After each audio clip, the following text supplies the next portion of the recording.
যদি 15ই আগস্টকে কেন্দ্র করে কোন নৈরাজ্য সৃষ্টির পায়তারা করা হয়, সারা বাংলাদেশে তাদেরকে প্রতিরোধ করা হবে।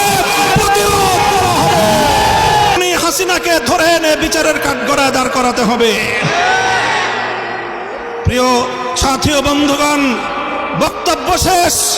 ইনশাআল্লাহ বিগত দিনে যেভাবে আমরা রক্ত দিয়েছি পিলখানায়, যেভাবে আমরা রক্ত দিয়েছি শাপলা চত্বরে, যেভাবে আমরা রক্ত দিয়েছি মোদি বিরোধী আন্দোলনে হাটহাজারীতে, যেভাবে রক্ত দিয়েছি আমরা মোদি বিরোধী আন্দোলনে ব্রাহ্মণবাড়িয়ায়, ঠিক আগামী দিনে দেশের স্বাধীনতা রক্ষার জন্য, ইসলামের হেফাজতের জন্য যদি আবার রক্ত দেওয়ার প্রয়োজন হয়, স্বাধীনতার ঝান্ডা নিয়ে রক্ত দেওয়ার জন্য প্রস্তুত থাকবে কারা?